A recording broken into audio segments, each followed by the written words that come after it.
Welcome back to The Truth with Trinity, and I am your host, Trinity. And if this is your first time tuning into the podcast, I'd like to send you a warm welcome. Here I talk about issues that happen within the Black community, hopefully for some resolution or at least some food for thought to go about your daily way. So, without further ado, I'd like to jump into this episode's topic, which is why the self esteem of the Black woman must rise. So, why is it important that we as Black women raise our self esteem?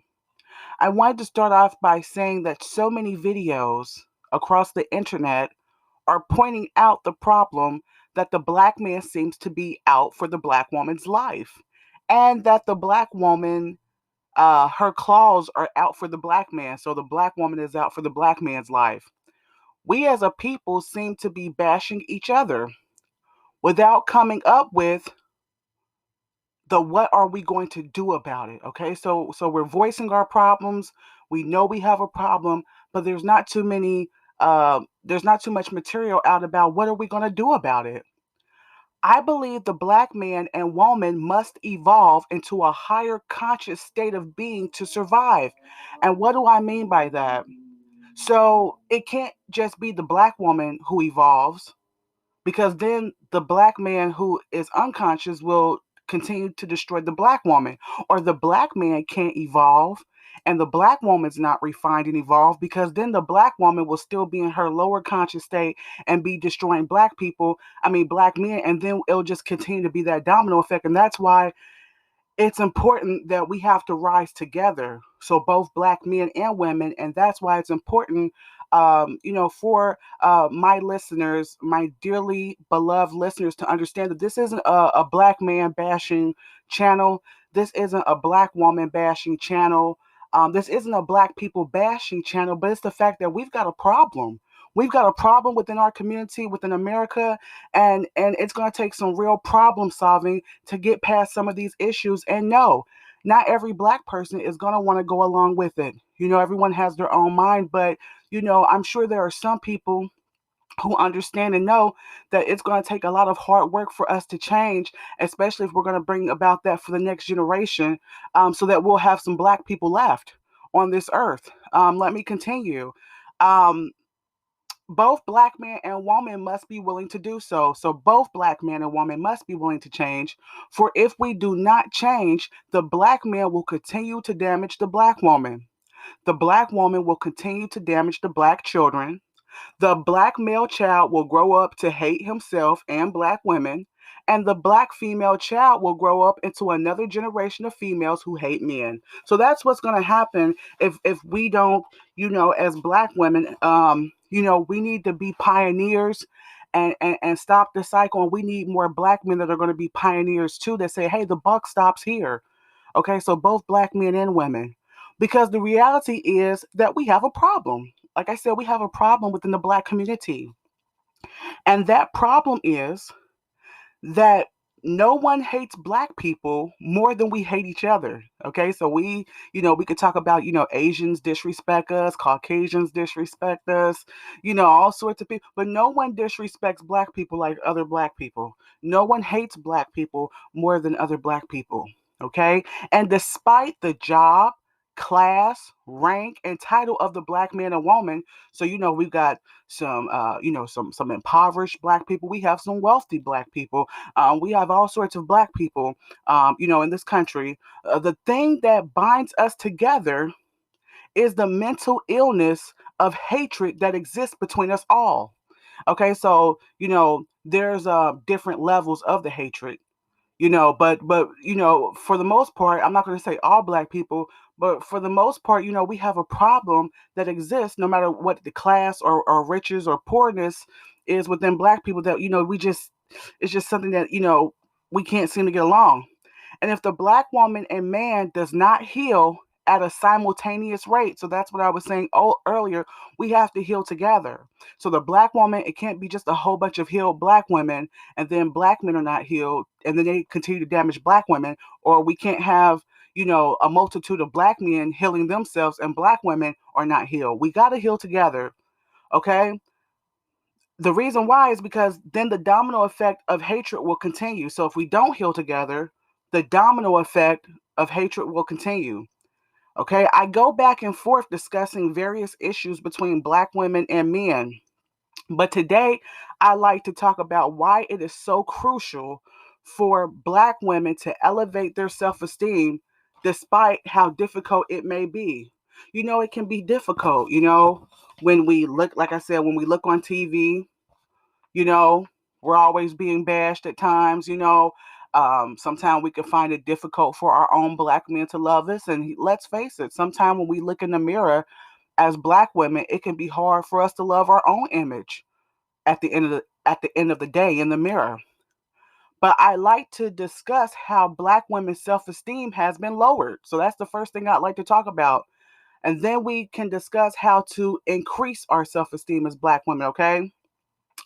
I believe because our young black girls haven't many positive female celebrity role models, or at least um, they keep them mainly hidden. So if we do have positive black female role models, a lot of times they're not pushed into the mainstream. Those positive black female celebrities are not, pushed into the mainstream. Many young black women look up to female celebrities that, if followed, will cause more problems in the everyday life of the black female. Like, for example, a lot of our black female celebrities, especially, in the music industry, they um, are promoting information through their lyrics and songs that's going to hurt the self esteem of black women, that's going to cause more problems between black men and women. For example, that it's okay to bounce from man to man. Okay, because this is one of the things that lowers the self esteem of black women, and they may not be aware of it. When in reality, it causes black women to have lower self esteem, STDs. So there's a higher increase of STDs, more children's fathers. Okay, so more baby daddies, just keep having children by different men, and it decreases the chance to be wed. It decreases the chance to get married. So because they're pumping that out in a lot of our songs. If he don't act right, just keep it moving with the next man. While he's out cheating, I'm gonna be out cheating too. So all these things that are being pumped into our music, it's lowering our self-esteem, because spreading your legs for another man while you have problems with your man at home is not going to help you or your health. Let me continue. The black woman must cease in believing that all she has is sex to offer. And I think that's tough with us as black women, and especially the younger generation. And, especially for some of us that were a lot younger at one time, it's hard to see yourself as getting attention other than through sexual vices.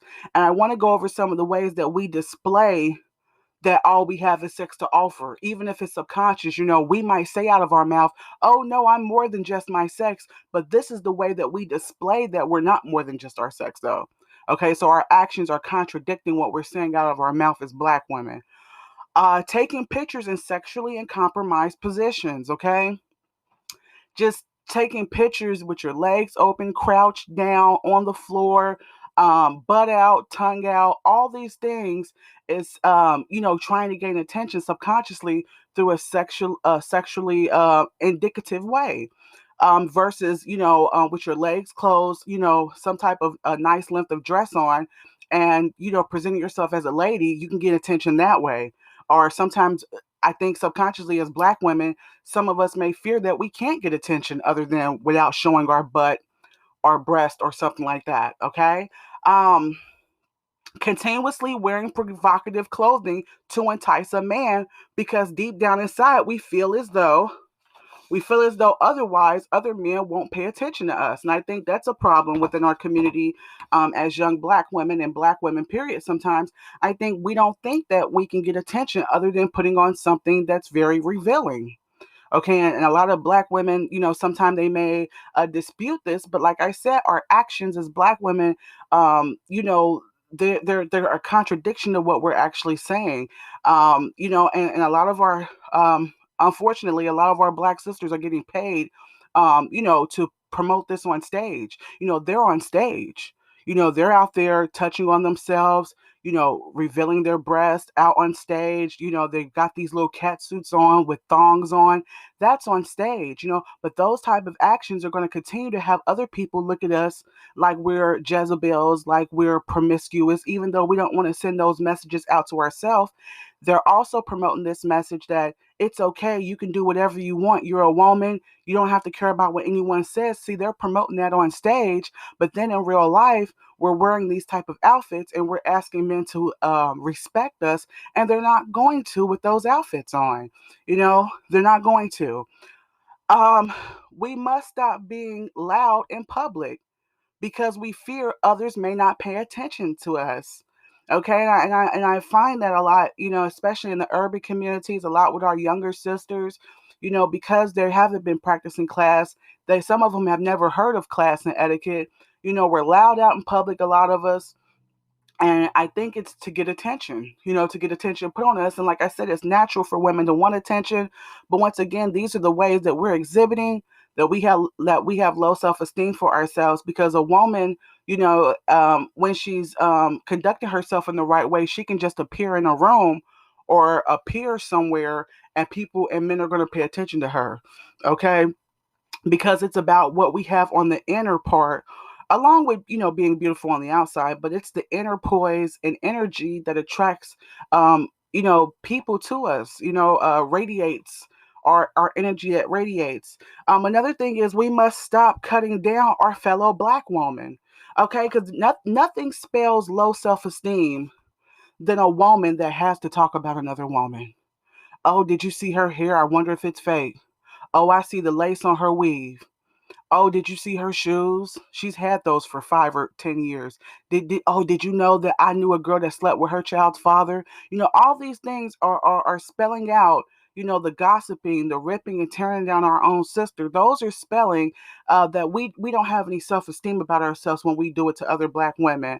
Out of fear that she may take the spotlight away. Okay, so we need to stop having so much fear as black women that some other black sister is going to take the spotlight away from us. And the way to keep that from happening is if we bad talk our own sisters. Aren't we getting bad talked enough? Aren't we spreading bad things? Aren't other people, excuse me, aren't other people already spreading enough bad things about us? Isn't it time that we lift our own selves up first? Okay, we must stop listening to other women who tell us it's okay to sleep around with random men. I know, like I said, I don't care if they're celebrities or not. These are the ways that we look in the mirror and feel horrible and used up about ourselves at the end of the day. Half of this is the black man's issue, and half of this is our issue as black women. Like I said, we try to compete a lot with men in this area, and a lot of our songs they do. I'm going to go into this a little later, but it's just horrible for us all the way around as black women. Um, it increases our risk of not knowing who the child's father is. That's one of the disadvantages, of a male sleeping around versus a woman, is that we're the one that carries the seed. You're sleeping with all these married, not married men, but just men, period, married and single, whoever. You're sleeping with more than one man, and it increases your risk for not knowing who your child's father is. It destroys more men, because whether we want to realize it or not, men put more faith in us to be faithful. Even though I don't know if that's fair or not, but at the same time, it destroys more men, especially if it's a good man.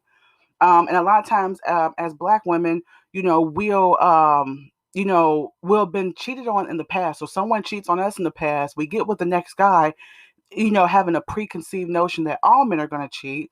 Then you happen to luck up on a good man, and then you cheat on him. It can destroy him to damage more women in the future. So at first he wasn't damaging women, but then because you were hurt, you choose to hurt him by sleeping around, and then he thinks all women aren't nothing. So that's why I said about us stopping, ways that we can stop the cycle as black women by having higher self-esteem within ourselves by not sleeping around.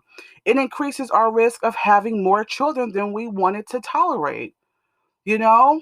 It's one thing, like I said, to have all your children by one man. That's great. You can have 20 if you guys want to have 20. Man and woman, you're married, you want to have 20 children, you can afford them. You're being responsible. That's great.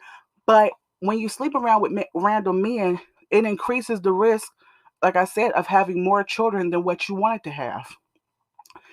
It causes the black man to justify having less respect for us when we engage in competitive promiscuity. I'll repeat that. It causes the black man to justify having less respect for us when we engage in competitive promiscuity. That's when, like I said, he sleeps around, I'm going to sleep around. He cheats, I'm going to cheat. He does him, I'm going to do me. Black men are already fighting the most difficult time having respect for us, as black women. Not all black men, but a lot of them are in 2021. And it makes it even worse.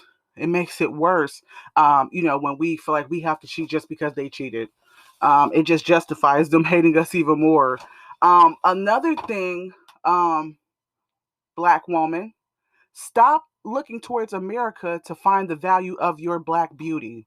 And what do I mean that by that? Stop looking on television as much. Stop looking at the commercials. Stop looking at mannequins in stores. Stop listening to information and material online that's going to down your self-esteem as black women. We live in a European predominant society. They're going to parade their women. They're going to promote their women. They're going to put it to where they're, the prettiest of them all and whatnot, whatnot, whatnot. And they're going to keep pumping that and infiltrating the minds of young black women to feel like they're not as pretty, dark is not pretty, white or light is pretty, okay? And let's take a look at something, okay? What if white women lived in a society where all you seen on TV 98% of the time was black women swinging on pretty swings with bars of Dove soap, black women's hair flowing everywhere. You've seen black women as the queens, and you never hardly seen any white queens on TV, and you see nothing but black beauty, black princess, black queen, black star, black pretty lady. You kept seeing that. Of course, white women would naturally, after about 50 years, would start to feel unattractive and ugly. If everyone was promoting black women as the most beautiful black women, and that's what we've got to do with ourselves. We've got to stop waiting for permission for something that's not going to happen in the media. Okay, if you keep looking at the media, you're going to feel unattractive. Okay, like I said, you need to look in the mirror. Okay, and you need to surround yourself with material that you're gonna find self worth inside of yourself and your own beauty to have higher self esteem. Okay, another thing is refuse the myth that the black woman can't have class, poise, and etiquette. We need to refuse that. Refuse that myth. A myth is something that's not true. It's information that's not true. Okay, and I'm gonna refuse that myth, and I challenge you as a black woman to refuse that myth that you can't have class, that you can't have poise and etiquette. And I encourage the black woman to study books and literature about class and etiquette. That's black women, that's older black women. And hey, I'm going to tell you something else. Watch old English movies and read their novels. Pay attention to black women with class or even white women. After all, they took our comedic African knowledge. Why not take some of theirs? Hey, they took a lot of our information, didn't they? And look at them now. Why not take a little bit of white women's etiquette in class and put our black spin on it? You know? It is crucial for black women to elevate because we will raise healthier children if we feel better about ourselves. Our overall health will improve. Our higher frequency will cause more black men to reach higher. It'll cause them to reach higher levels. And overall, it is important for the black woman to raise her self-esteem because in the Willie Lynch letter, it discusses how if the female is broken, then the black children are broken. And if the black female doesn't feel good about herself, then how will the children have a healthy sense of self-esteem? The black woman's esteem must rise to raise healthy black males who will think positively about black women. and so that young Black females will have a positive image to follow instead of what they see on TV. Look, it's been a pleasure talking with you all. That pretty much concludes this episode. If you'd like to get in contact with me, if you have any questions or suggestions, you can at thetruthwithtrinity.com. You can also listen to my podcast on YouTube, Spotify, and Anchor. And always remember, if you can't tell the truth with anyone else, you can with Trinity. Till next time, take care.